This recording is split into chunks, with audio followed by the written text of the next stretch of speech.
Guys are here. I'm Joel. I am the Connect pastor here. I get to be with you here on the second week of Unshakable. And man, I got a news story I want to share with you guys. And your first reaction is going to be probably to disbelieve it, but don't. I've fact-checked this, okay? This happened earlier this year in April. There was a college student climbed Mount Fuji. That's central Japan.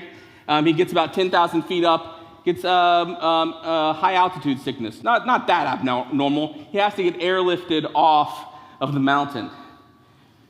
What the story becomes crazy is that 4 days later, that same college student on the same mountain and the same sickness had to have the same rescue. He had to be airlifted off. Do you know why? He had to go back to get his cell phone.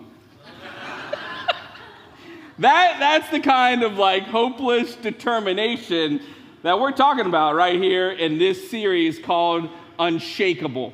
All right, you got to be like that kind of crazy. Because I hear this all the time. I hear people saying that this world is getting worse, that it's getting darker, that the politics are getting crazier, that the violence is skyrocketing, and all that stuff may be true.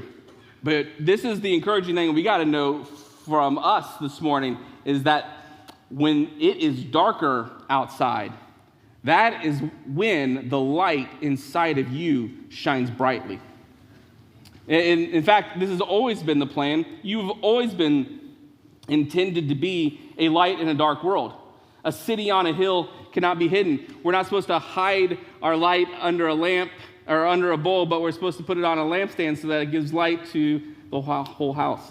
That's what we're called to today. And you think that things are bad today? Think about what Daniel's life was like. This is a real person that lived some 500 years before Christ, I think. And Daniel's homeland was invaded. He was ripped away from his family and his loved ones, and he was taken away by a foreign king who worshiped a foreign god, and he probably didn't know what he was going to do. Daniel's life probably felt very topsy-turvy. His comfy life, his family, everything that he'd known, his faith, they were all threatened. And yet, that would have been a really understandable time for Daniel to have experimented with his faith, been like, man, he arrives in Babylon and sees this beautiful big city, and it's like, man, maybe these Babylonians, maybe they're serving the right God. Maybe I've been wrong this whole time. It would have been a very okay, understandable thing, I think, for Daniel to have started questioning his faith, questioning his God, been angry that God allowed this madness to happen to him. But no, Daniel remained unshakable. And you and I probably I hope you do, want to have that exact same kind of faith and life example that Daniel did, where he stands firm throughout everything, all the wildness that goes on around him. I'll tell you what, let's play a word association game. I'm going to give you two words, and you just tell me, you shout it out if you want, just which one of these do you want spoken about you at the end of your life, okay? The first pair is determined or opportunistic. Okay. Bold or accommodating. Do you want to be known as loyal or fickle? Do you want to be focused or flighty? Yeah, do you want people to describe you at the end of this life as a pushover or as unshakable? Yeah, I hope that's true, that you want to be unshakable, because this is Daniel right after he's taken away from his family and his home and his homeland. He never returns. He never gets that normal life that he thought was normal back. He spends the next 70 plus years of his life serving under at least 5 different rulers in 2 completely separate kingdoms. And he does that with the kind of resolve that we know today, and we call him unshakable. And the story specifically we're going to focus on in Daniel's life is one that you guys probably have heard before. Maybe you even heard it told as a children's story about Daniel in the lion's den. Does this sound familiar? Yeah, that's not a kid's story, right? Like, if you got young ones, like, put earmuffs. Like, this is a very real story that you might have like seen represented in flannel graph or maybe some like cutesy art picture book like this. But this is not the reality. This is not, if you're Daniel, this isn't what you would have experienced. If I'm Daniel, I'm looking at that, I get that publisher up on the phone, I'm like, dude, it was completely dark in there.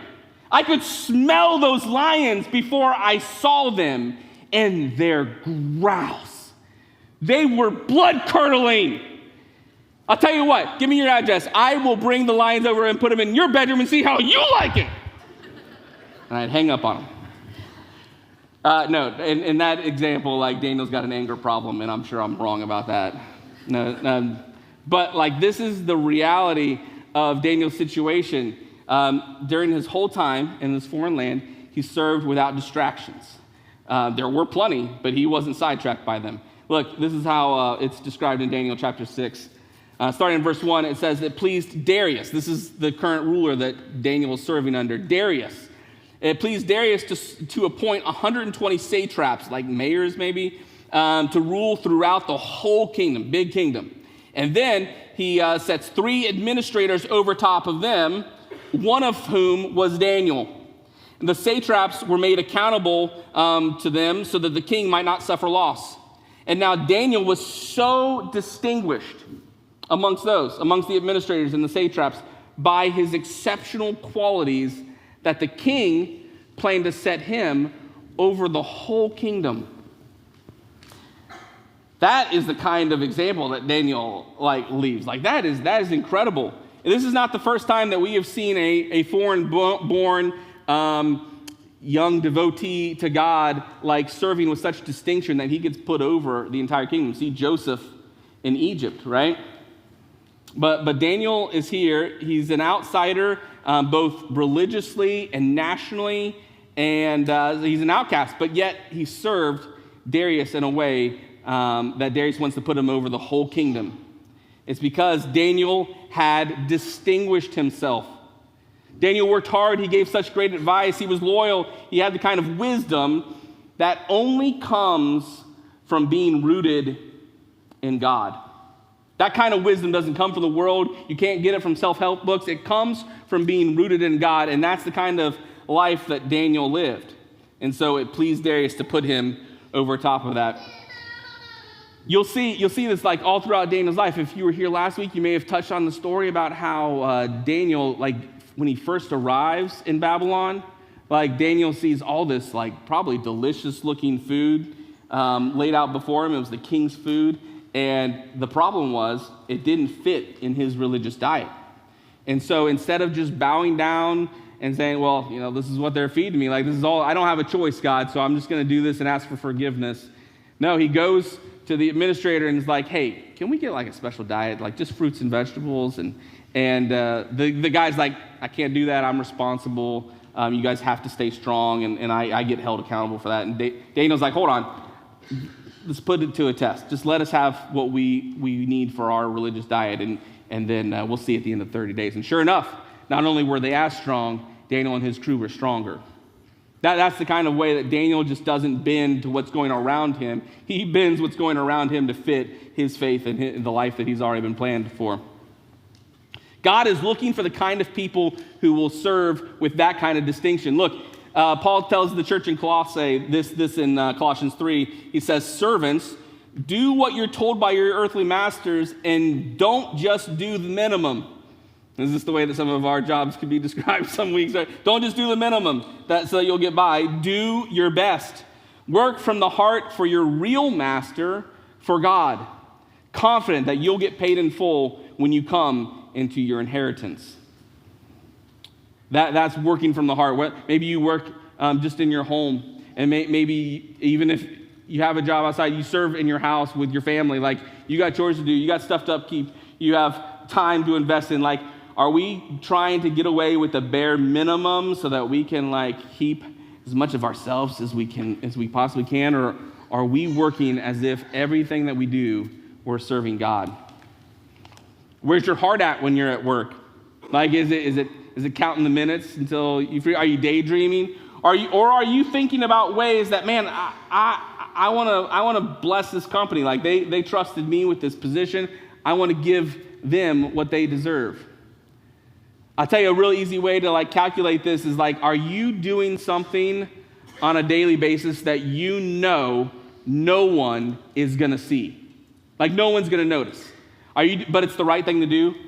Are you doing stuff at home? Are you serving your family? Are you doing stuff you know your boss is never going to find out about, but like this is the best way to do things? If you can say, yeah, I'm doing stuff like that on a regular basis, you're probably serving with kind of excellence that Daniel did. Daniel served God. He served the men around him, the people. He served with excellence. And the other thing that we see Daniel doing, he served with consistency. When I was studying this sermon, I got hit super hard between the eyes by a quote. So I'm going to hit you between the eyes with the same quote. It says this. Craig Rochelle said that it's not what we do occasionally that makes a difference. It's what we do with consistency that does. It's not what we do occasionally. It's not what we dabble in. It's not what we get fired up for one day a month. It's what we do consistently that makes real change, that makes real impact. What kinds of things do you guys do consistently? Dishes. Yeah. I mean, I drive to work, you know. Do you drink coffee in the morning? Do you spend time with God? A little bit? Do you pray? Do you take care of anybody? What kinds of things do you do consistently? And remember, there's things on this list that we do consistently that we don't want to do, that we're probably ashamed about. It's silly, but one thing that I do with the most consistency in my entire life is take my empty water bottle, walk it to the water fountain, go use the restroom, and walk out of the restroom and forget that my water bottle is there. 100% of the time, I am doing that. I never fail at failing to forget my water bottle. But what kinds of things do you do? And like, are they to your benefit or are they to your detriment? What kinds of things do you do consistently that you wish, what kinds of things do you do occasionally that you wish you did with consistency? Maybe that's the question.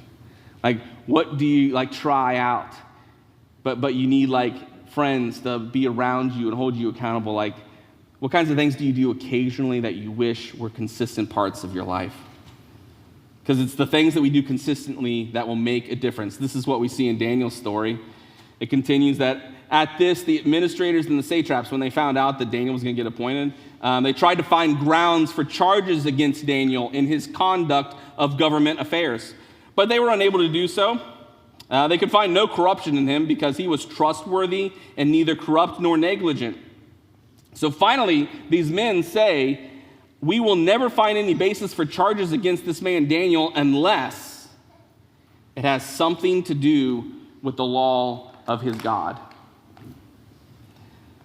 That's what happens when people stand out. That's what happens when people stand up for God. Like you've heard the saying that like the nail that sticks out gets hammered down. Like if you're looking for a smooth way through this whole life, then following Jesus is not for you. If you're looking for something that will just make straight ways, that everyone will be happy with you, then you can't be fully devoted to Jesus. You can't live a life like Daniel did. Because those who stand up for God oftentimes get targeted. And here's what they do. They set a trap. They go to King Darius, they butter him up, and they say, King, you're the greatest ruler. Like, you should be worshipped. And Darius is like, I'm listening. Keep going. And they're like, yeah. You should be so praised, and no one in this whole kingdom should be able to pray to anybody but you for 30 days. And Darius thinks about this proposal way too short of a time and says, all right, let it be done. And he puts his signet ring on it, and the trap is set for Daniel. And the king puts his stamp on it, and it questions us. We know what Daniel does, but what will you and I do? What will we do when we are tempted to compromise our faith? Maybe it's when you're on a date. Maybe it's when you are sure no one's looking. Maybe it's when you think it only hurts big corporations. Whatever it is that where you are tempted to compromise the things that you know that God is not about, man, you need to be the kind of unshakable that Daniel is here, because we know that Daniel, really, I get the idea that at this point in his life, he's kind of a no-nonsense guy. I can't imagine that too many of these other satraps are walking up to their boss Daniel and like making some like funny water cooler banter. I just kind of get the idea that he was pretty like, he knew what he was doing. I've got a daughter like that. Not all the time, but listen to this story. I asked her to go out working in the yard with me, and she, to her credit, like put up no fight. She just came out with me. Now I'm doing something a little bit technical. I'm digging in the ground. I'm on my hands and knees. I'm dirty. I don't want her to get dirty. And only about 20 minutes in, one of her neighbors comes by and like, hey, do you want to play? She says, yeah. So she's off. No big deal. I just wanted to spend some time with her anyways and just try and get out of the house. And so I can finish up my thing. But the next day, we're at the store, and that's when they think about money. My daughters think about money when we're at the store because they want to buy stuff. And my daughter asked me, Dad, will you pay me for the work that I did with you the other day? And I thought, I was like, okay, well, sure, that seems reasonable. You had a good attitude about it. So I was like, Saturday mornings, you do chores, and I give you a couple bucks for that every single week. That you didn't work nearly as hard as you do long as you do for that. So why don't I'll even match that. I'll give you a couple bucks for that 20, 30 minutes worth of work that you did. And she was appalled at that offer. That was a non-starter in that negotiation. And I tried to reason with her some more, but she just wasn't having it. We walked through the store. My other daughter had saved up some money, so she bought something. We get to the cash register, and I'm like, honey, you get a candy bar or something like that with the money I was offering you? And she's like, no. Well, do you want me to put it in your bank account? No. I'm like, why? It's free money. It's not enough. That was her answer. It was not enough. And my daughter knew what she was worth, and she wasn't settling for less. And I really appreciate that about her. We didn't have any more conversations about it. That was it. She was giving me the take it or leave it. But I'll tell you what, man, I really do appreciate that stubbornness about her. That's going to get her far in this life. It's the kind of resoluteness, unshakableness that Daniel was. When Daniel learned that the law had been signed, he went home, knelt down as usual in his upstairs room with its windows open towards Jerusalem, and he prayed 3 times a day. Read this with me. Prayed 3 times a day, just as he had always done. Just as he had always done. There was no moaning about the circumstance. There's no negotiation with God. He went to his knees just as he had always done. Do you know the difference between, of course you do, between a thermometer and a thermostat? A thermometer just reads the temperature of the room and tells you what it is. But a thermostat reads the temperature of the room and changes the room to the right temperature. You guys, we want to be the latter. We want to be thermostats in this world that's not set, that's not on the right temperature. Daniel didn't learn how to pray when he got to the lion's den. He was doing what he had always done. It's not what we do occasionally that makes a difference, that people will read about you in your eulogies. It's what you do consistently. It's what you do on an everyday basis. You will never have a deep relationship with God if you only come to him once a week. You will never be fit if you only work out 3 times a month. You will never have a meaningful relationship with your spouse if you're not consistently pursuing them. Sure, you might be able to keep them from leaving you if you do big grand gestures a couple times a year, but you will never have a fulfilling love story because that takes unshakable consistency. So we serve God consistently. And when the lights are on you and when the lights are not, we serve God with excellence. We serve him with consistency, and we serve him like Daniel did, faithfully. Like complete faithfulness to him. I love how Daniel doesn't seem fazed or maybe even surprised by the ruling that comes down. I think it would have been totally acceptable. In fact, I almost would have expected to read in the text that Daniel tore his clothes in mourning and said, God, what do I do? Like the law says I will lose my life. What do you, it would be fine if Daniel had even asked that question, raised the question. But no, Daniel knew exactly what he was going to do ahead of time. I don't see any indication that he hesitates here. That's true faithfulness. But if your life is the most valuable thing to you, then you will hesitate, right? If you're as equally concerned with what the world thinks as what God thinks about you, you won't be able to serve him faithfully. You can't serve two masters. You'll either hate one and love the other, or you'll cling to one and despise the other. Scripture also tells us that friendship with this world is enmity with God. And if you want to save your own life, you'll end up losing it. But if you lose your life for his sake, then you'll find it. That last one was Jesus.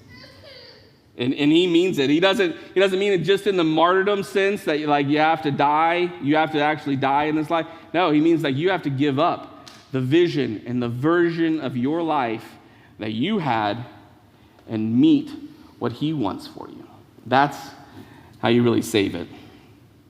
But let me be real sober with you here for a moment, because the king, when he finds out what's happening to Daniel, he's troubled. This is a guy he was about ready to promote to be over the whole kingdom. And as the stone's being rolled in front of the lion's den, he's like, Daniel, I really hope your God can save you.